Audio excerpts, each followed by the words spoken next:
Our need for approval is so powerful that if it is not there, we become unworthy. We have lost our sense of value and self-worth by giving power to those outside sources of influence.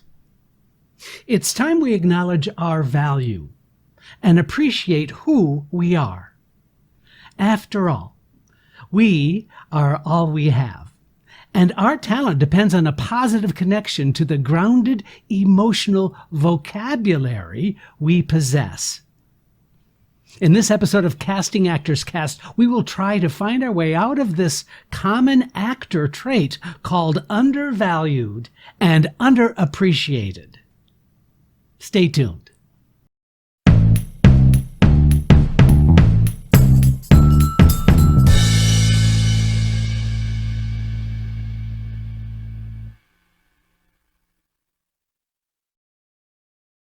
Well, hello, how are you? I'm Jeffrey Dreisbach, and this is Casting Actors Cast, the podcast for actors from a casting director. That would be me, Jeffrey Dreisbach. I hope you're doing well today. This is kind of an interesting podcast, I think, today, because I'm diving more into the psychology of what it is to be an actor.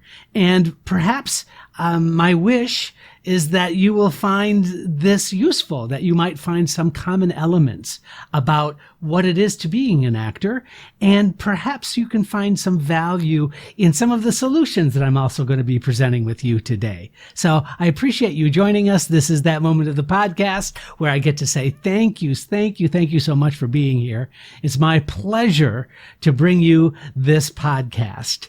I would invite you to go to our website called castingactorscast.com. That's castingactorscast, all one word, .com. And you'll find additional information and past episodes. You'll find classes and workshops that I'm teaching. You'll also find a place called Jeff's Jots, which are show notes for past episodes. So every episode now has a Jeff's Jots. Come on, that's kind of funny, that I put in there for you to kind of read along, to go along with as you listen to the podcast, sort of a cheat sheet. I think it might be helpful for you to retain some of the information I'm providing.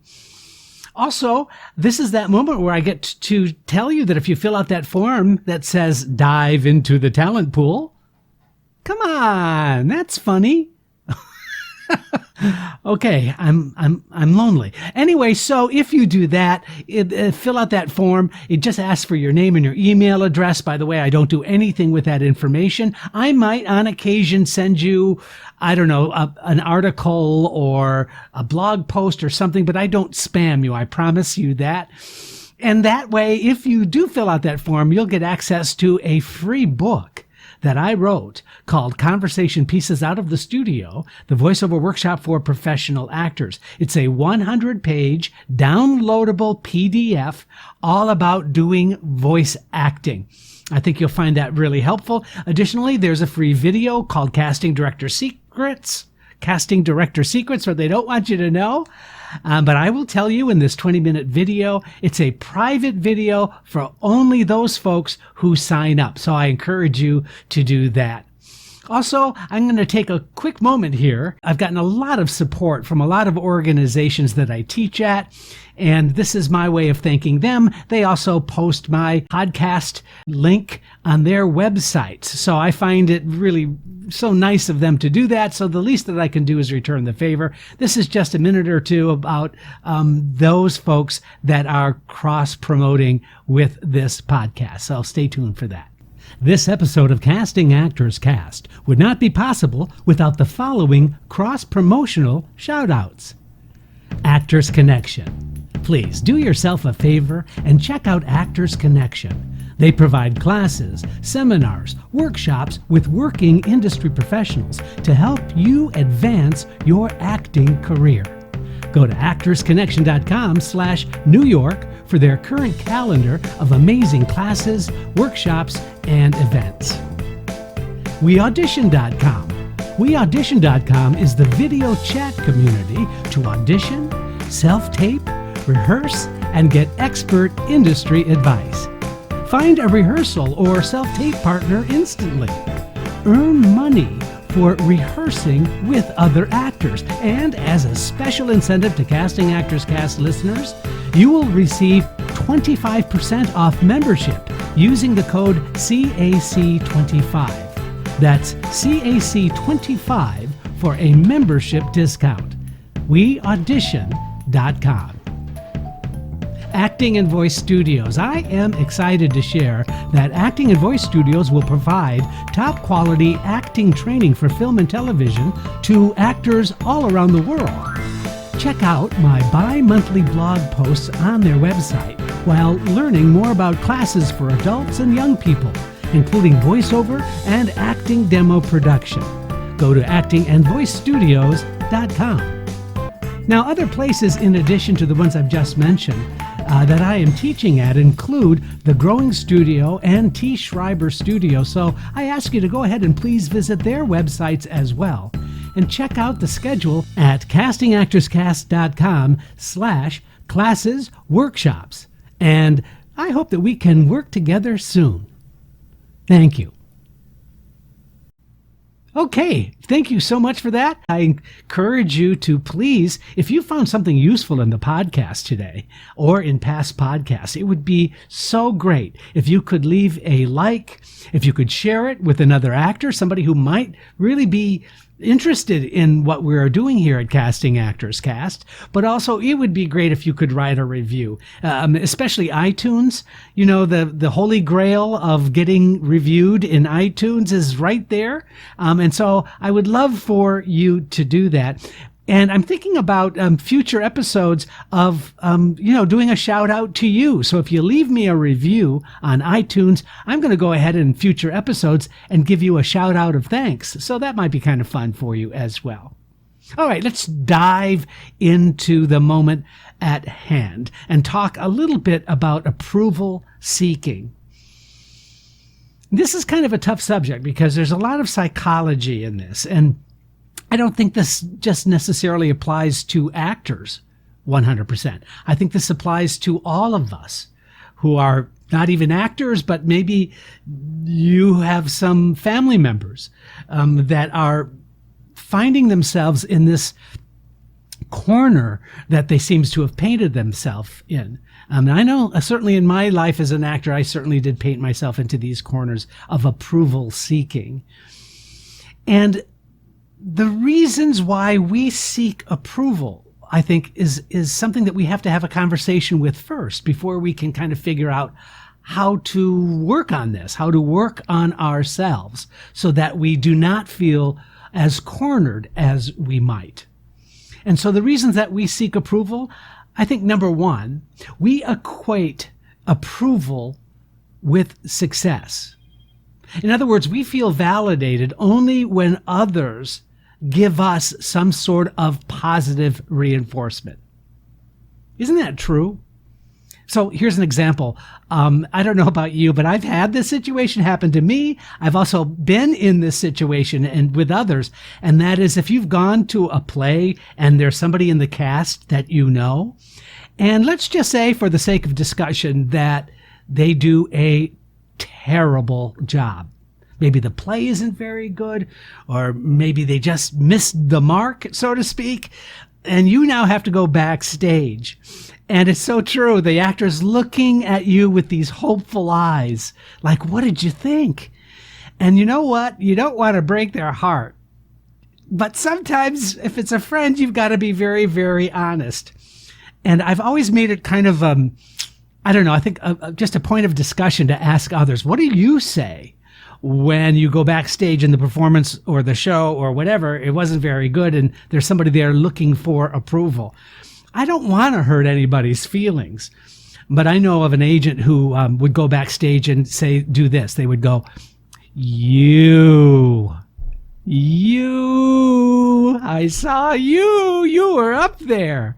Yeah, you were really there. Now, I don't know if that's happened to you, but I have certainly been in productions where people came backstage and you could just tell that they wanted to say something nice, and they just didn't have anything really nice to say. So they had to be true to themselves. Oh my God, it's just like an awful place to be in.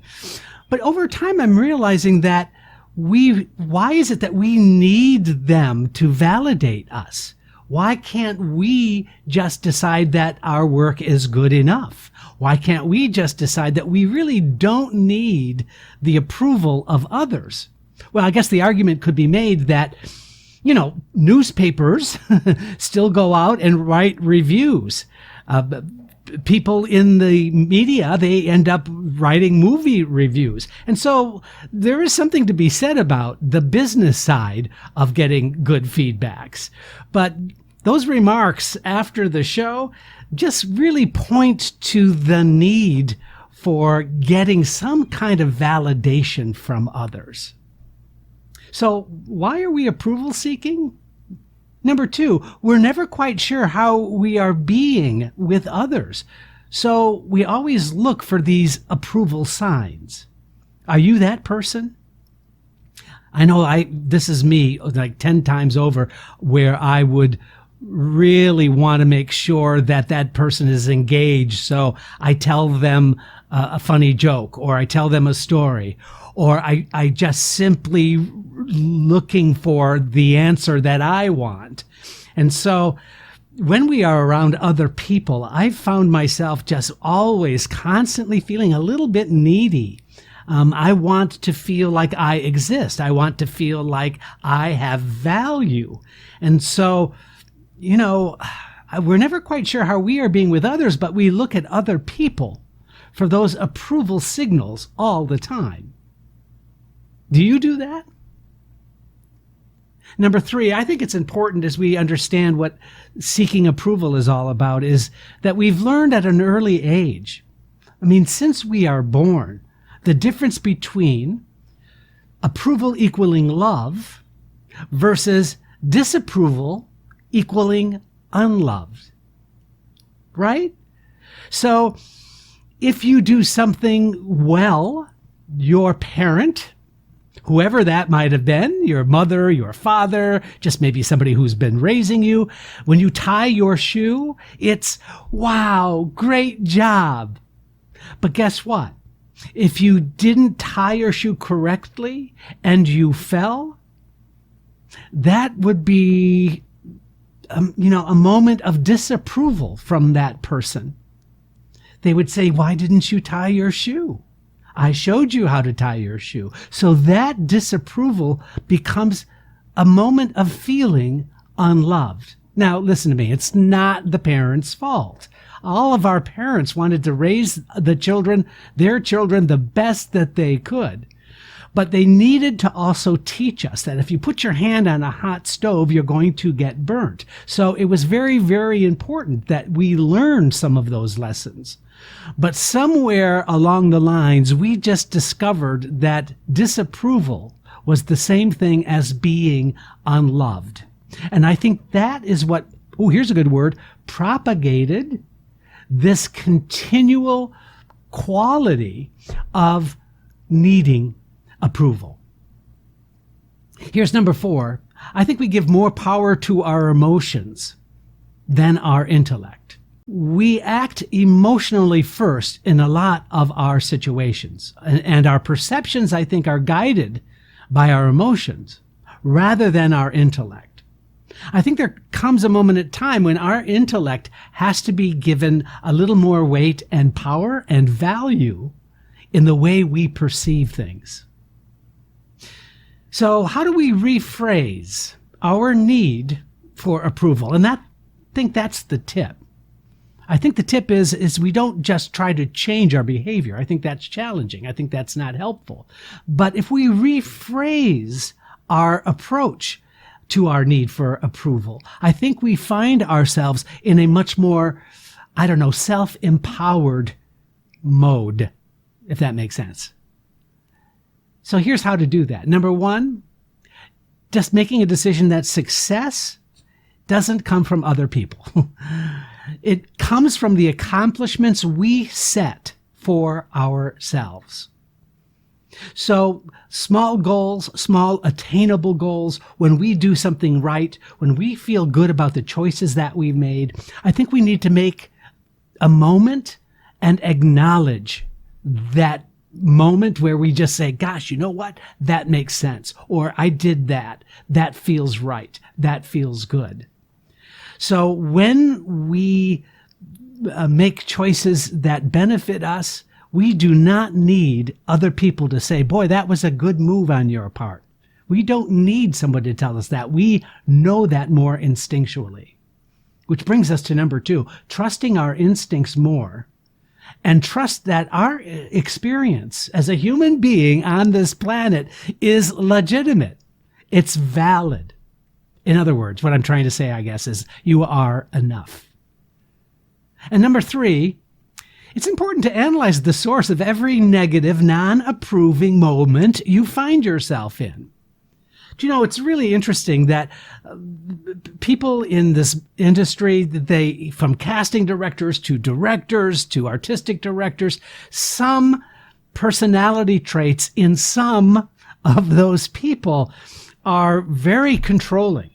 And they're, how do I say this nicely? Well, I'm not going to say it nicely. Many of them are on an ego power trip.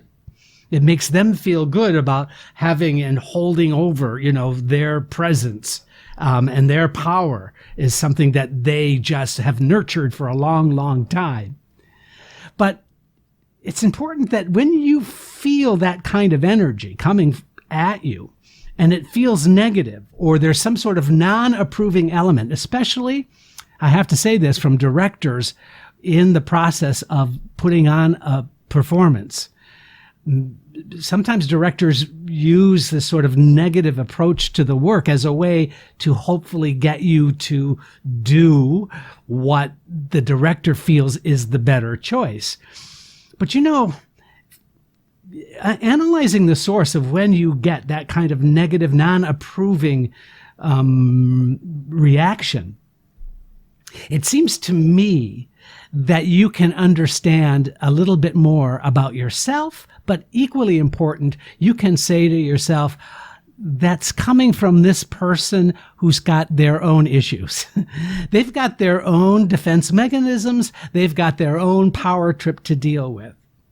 So when you can understand that those kinds of situations are not about you, they're saying something more about the other person in the dynamic of that relationship, you're going to feel much more empowered. And I hope that you would feel much more confident about the choices you've made. Number 4, another solution, I think, is to learn ways to regulate your emotions by simply stepping back and looking at the bigger picture. There's something so valuable about just taking a breath and looking at all of the scenario, of looking at all of the facets, that's the word, of the situation.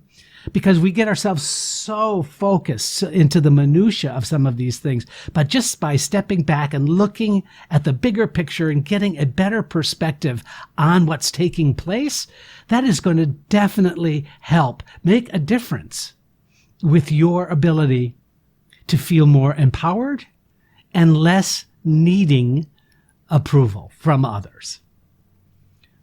Well, here's the thing. What we say to ourselves really has a huge influence on how we see the world.